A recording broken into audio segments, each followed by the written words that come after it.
What's up, ninjas? Today we're going to be doing another build breakdown. This one's going to be on the Uintah Precision bolt action AR. This is the gun that pretty much got the channel popping off, I think. A lot of people like this gun, a lot of people hate this gun. So I'd love to hear your thoughts and opinions on this gun specifically, if you guys think it's useless, and overall what you guys think about it. Like always, we're going to be starting off tip to butt. We have the Q Cherry Bomb, like I have on pretty much every single one of my builds. Up here on the front rail, we have a Magpul QD sling attachment. We have the Magpul M-Lok rail covers. As on all of our builds, we pretty much run the same Magpul stuff. We got the AFG2. We have the primary arms, SLX1. Pretty nice little sight for this. And with the ACCS reticle, see if I can get a close-up on this. It's not going to show it, but it's a chevron, so you use the tip of the chevron for 0, and you can use the bottom of the chevron for different ranges. So that's kind of why I went with this, because 300 Blackout, it can vary based on what grain rounder you're using. Now this is where it gets a little different. We have the bolt action upper receiver from Uintah Precision. Definitely check them out if you guys are wanting to get one of these or just learn more about it.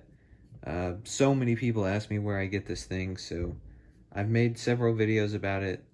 But yeah, it's Uintah Precision, and I'll have a link to their channel in the description.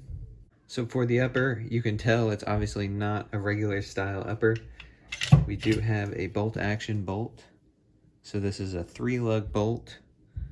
And then the way that it locks is obviously you have the lugs, but there's also a little detent inside the upper. It's like a little ball. Yeah, you can see it there. A little ball with a spring. And that is adjustable too. If you want a tighter or a less tight lockup, you can adjust that with a screw on the top of the receiver, but you can't see it because the optic's in the way.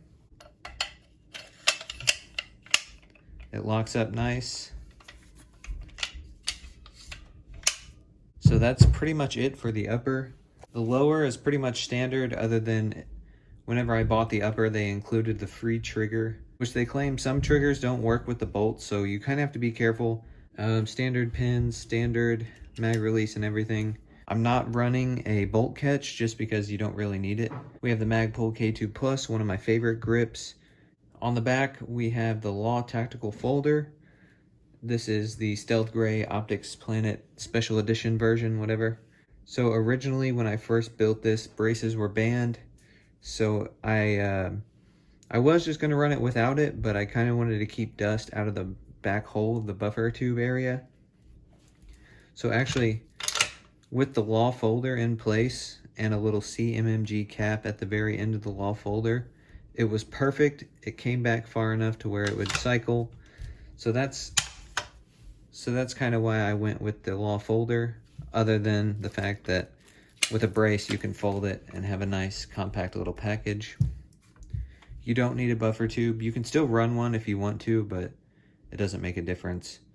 So we have just a standard buffer tube and a SBA3 brace on the back. This thing's super fun to shoot suppressed. It's an 8-inch barrel, 1-to-7 twist, and it just runs any kind of ammo I've shot. I've shot the 110 grains, I've shot 125s, 150s, and 220s. So this is the do-all gun for suppressed. With being bolt action, it's super quiet whenever you run the suppressor.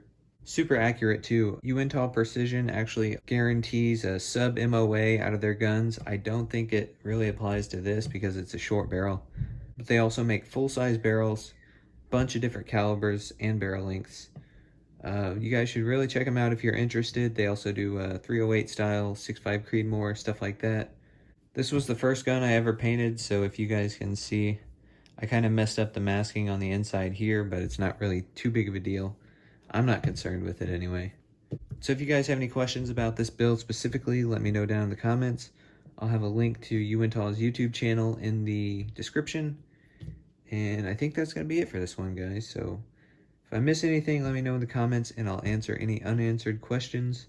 And make sure you guys like, comment, subscribe, and we'll see you guys in the next one.